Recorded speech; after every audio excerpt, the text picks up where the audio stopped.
Hello everyone, welcome back to on my channel. जैसे कि आप सभी ने थंबनेल में देख ही लिया होगा, ये आज हमारी क्लास स्टार्ट होने जा रही है। डीएलएड फर्स्ट सेमेस्टर की साइंस की क्लास। लास्ट वीडियो में हमने कवर किए थे 17 तक के क्वेश्चन।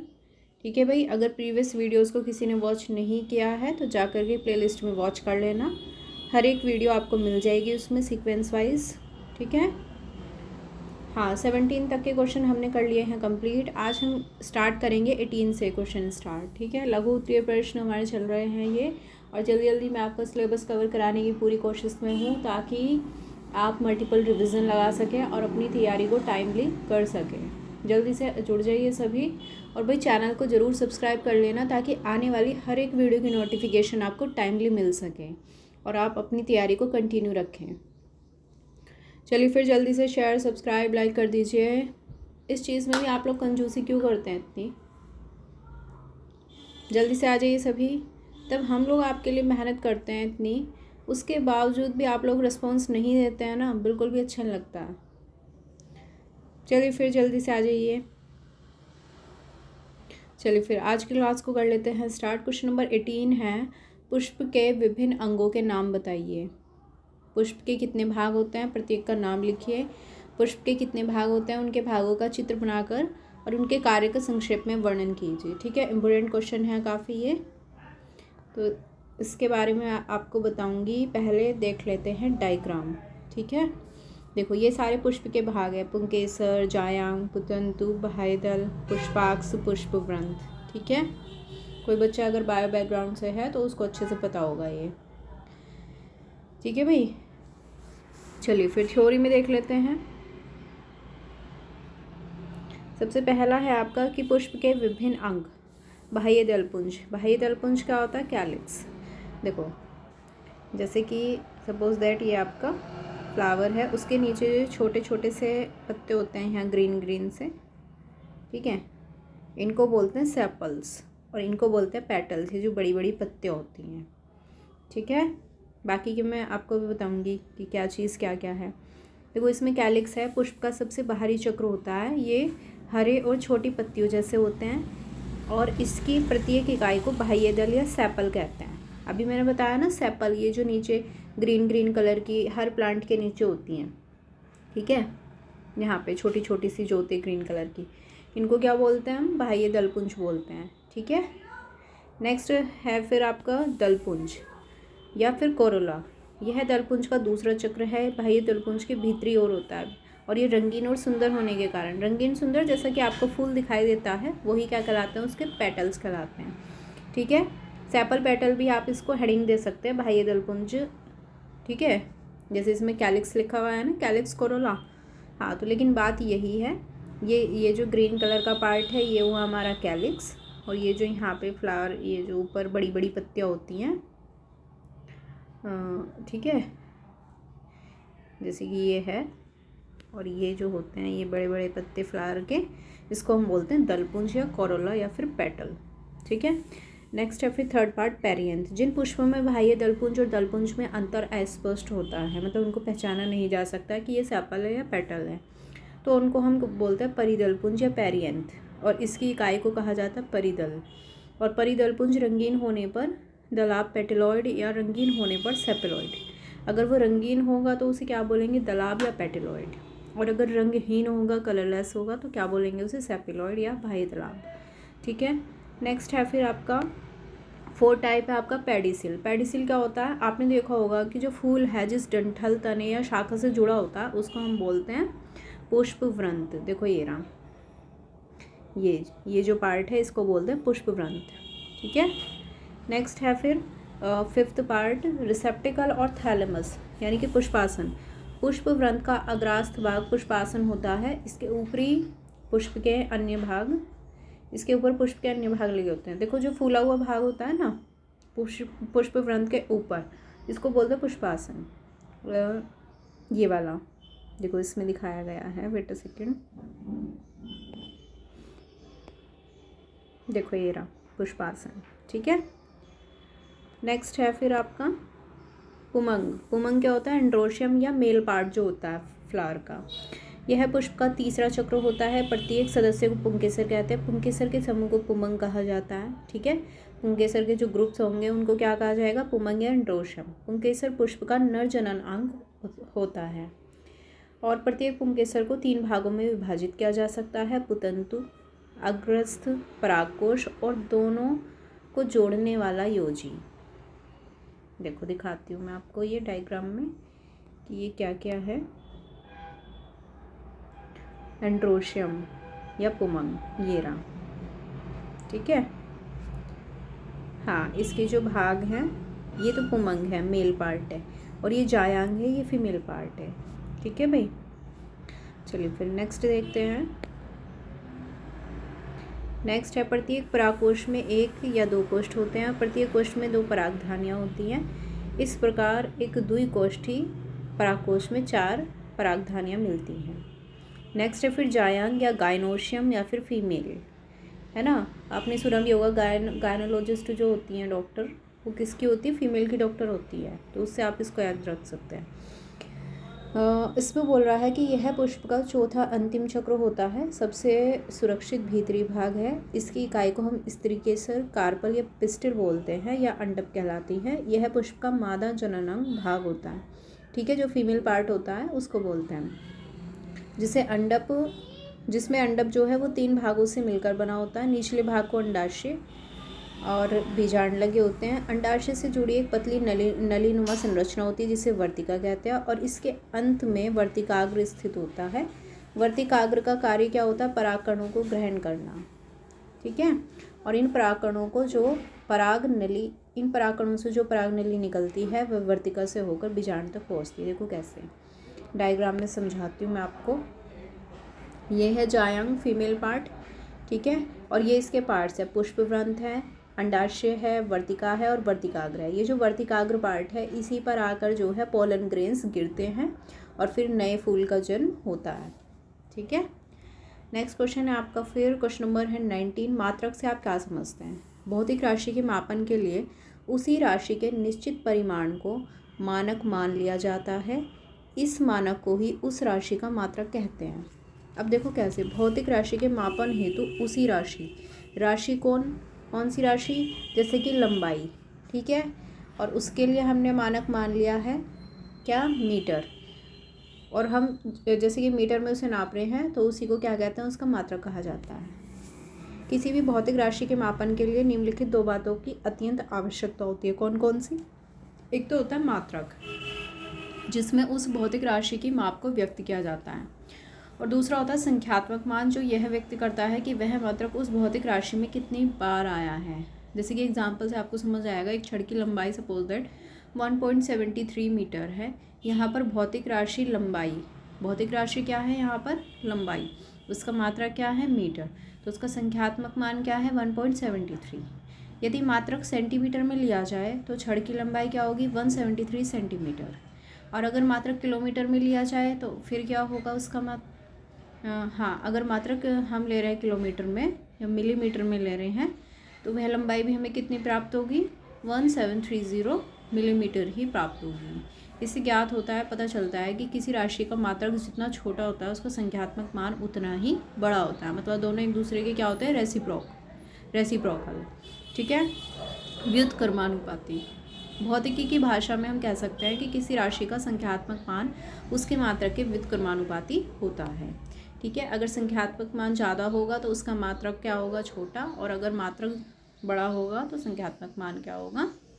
छोटा होगा। ठीक है, दोनों एक दूसरे के रेसिप्रोकल होंगे, व्युत्क्रमानुपाती होंगे। एन यहाँ पर क्या है? संख्यात्मक मान है नंबर, और मात्रक क्या है? यूनिट, यू से डिनोट किया गया है। ठीक है, नेक्स्ट क्वेश्चन है, फिर वाष्प और गैस में क्या अंतर है? लिखिए।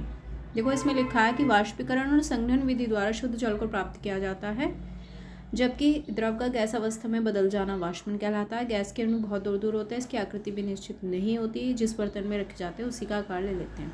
अब देखो मैं आपको इसको बिल्कुल सिंपल लैंग्वेज में बताती हूँ।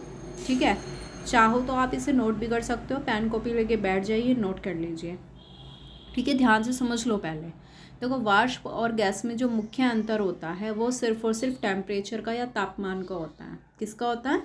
तापमान का अंतर। कैसे होता है? देखो, क्या होता है, वो पदार्थ जो साधारण ताप पर गैस होता है, ध्यान से सुनना, वो पदार्थ जो साधारण ताप पर या नॉर्मल टेम्परेचर पर गैस अवस्था में होता है वो गैस कहलाता है। और वो पदार्थ जो साधारण ताप पर द्रव होता है, ठीक है, साधारण ताप पर क्या होगा, द्रव, लेकिन ताप बढ़ाने पर वो किस में बदल जाता है, वाष्प में बदल जाता है या गैस में बदल जाता है, तो हम उसको बोलते हैं वाष्प। ठीक है भाई, आई होप कि आपको क्लियर होगा, राइट। चलिए फिर नेक्स्ट है क्वेश्चन नंबर हमारा 21।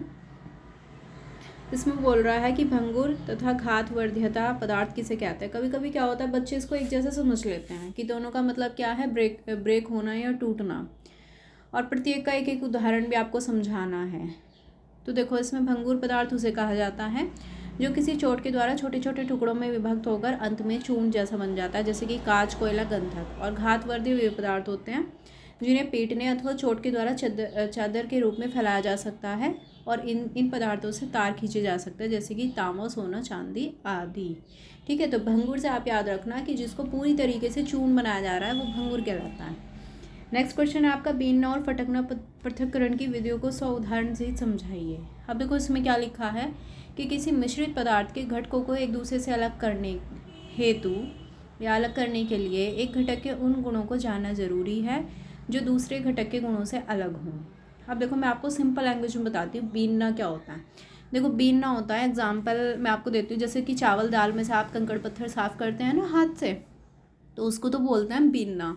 और फटकारना या फटकना किसे बोलते हैं, आपको पता ही है। जैसे कि चावल फटक के आपने देखा होगा मम्मियाँ लोग जो है साफ़ करती हैं, या गेहूँ साफ़ किए जाते हैं, है ना, छाछ में भर के उसको जो है साफ़ करते हैं फटक फटक के, उसको बोलते हैं फटकना। ठीक है भाई। नेक्स्ट क्वेश्चन है आपका क्वेश्चन नंबर 23। पर्वतीय क्षेत्रों में पाए जाने वाले जंतु और पौधों में अनुकूलन के लिए क्या क्या विशेषताएं होती है।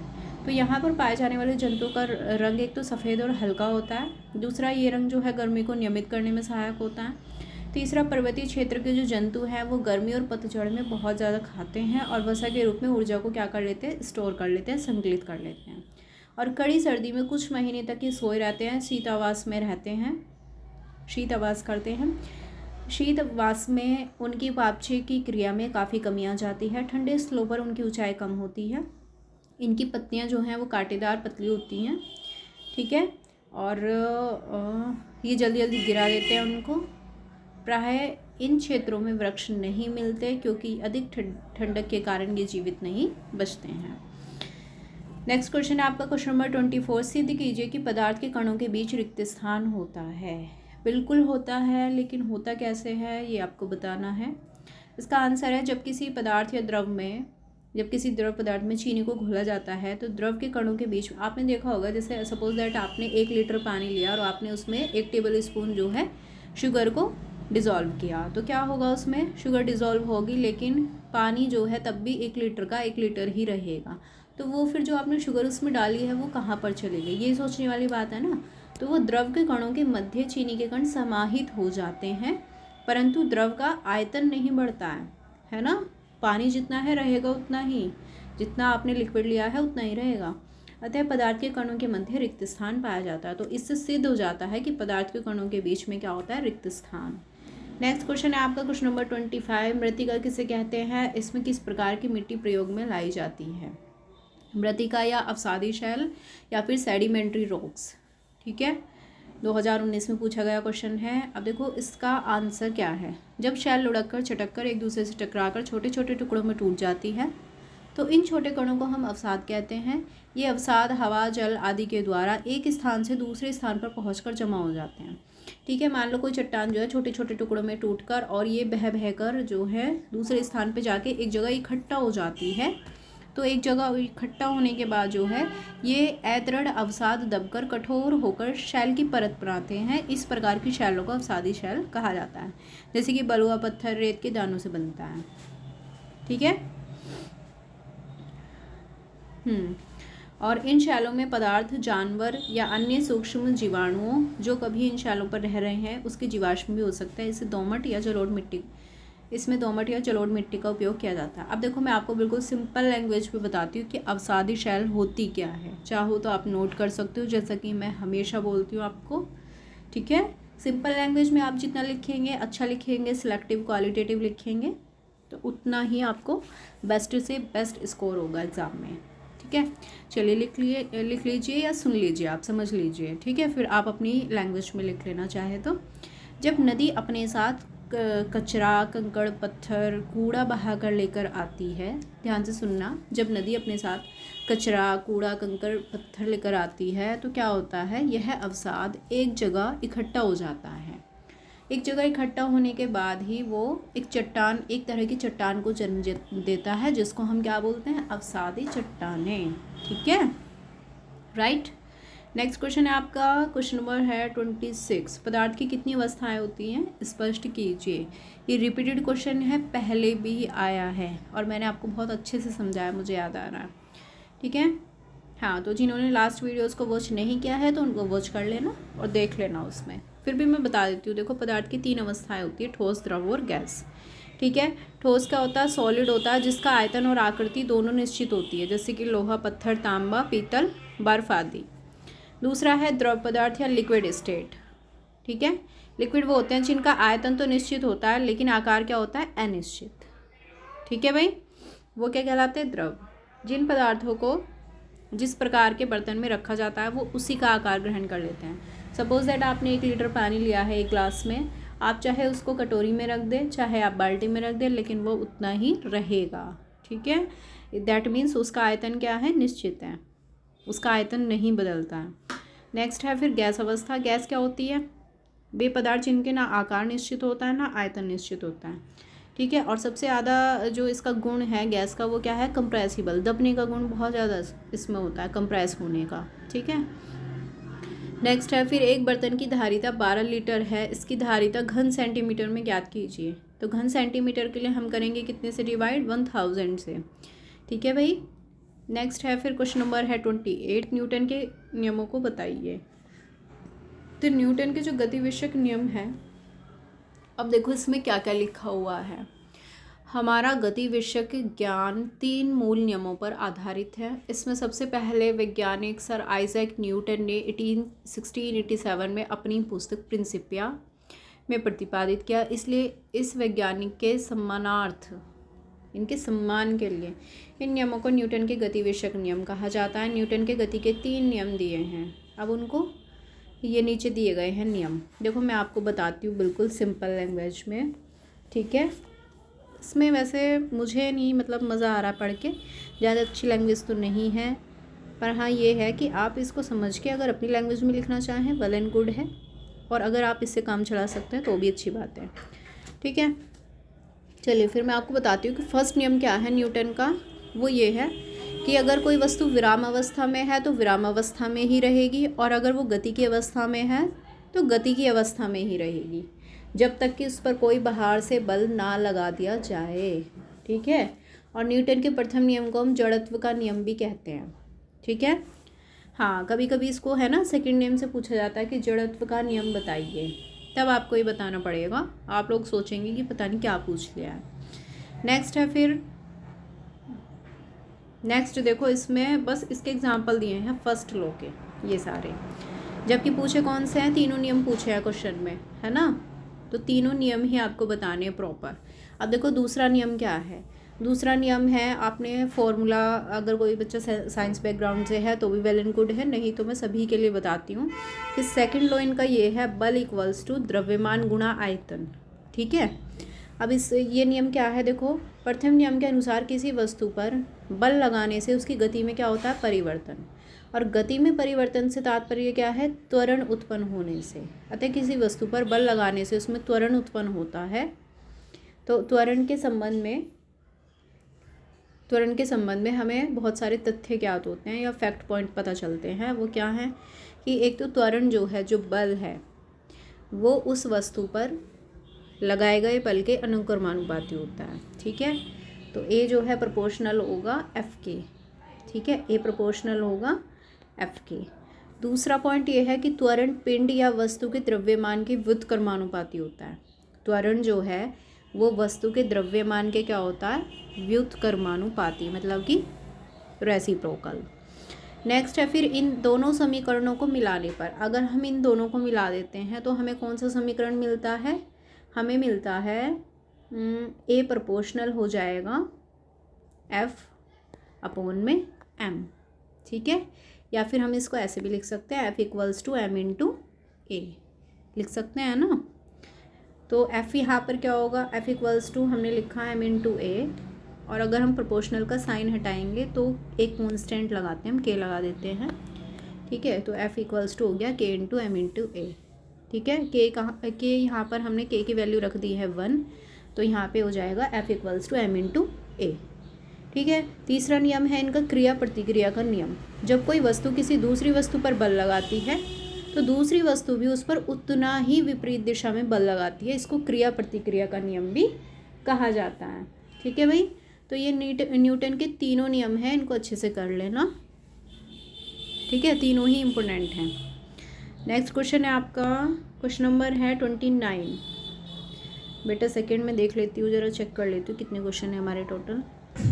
तो भाई आज इतने ही क्वेश्चंस करते हैं, ठीक है। जैसा कि आपको पीछे से नॉइज़ भी आ रहा होगा, मतलब लोगों को होली के नाम पे क्या होता है, लोगों को डिस्टर्ब करना होता है बस, ठीक है।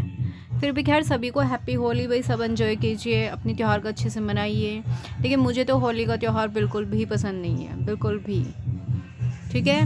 बाकी मैं देखो सबका इंटरेस्ट एक जैसा नहीं होता है, ठीक है। आप सभी को हैप्पी होली। मतलब इस तरह के लोग हैं ना, लोगों को डिस्टर्ब करने आ जाते हैं, उनको ये नहीं रहता कि बस एक त्यौहार एक फेस्टिवल है कि किसी तरीके से लोगों को डिस्टर्ब करना है। चलिए फिर जाने दीजिए, आज यहीं तक के क्वेश्चन हम करते हैं, ठीक है। 29 से स्टार्ट करेंगे फिर नेक्स्ट क्लास में। तब तक के लिए भी सभी को happy Holi. Bye bye, thank you so much, have a good day, bye bye, thank you so much.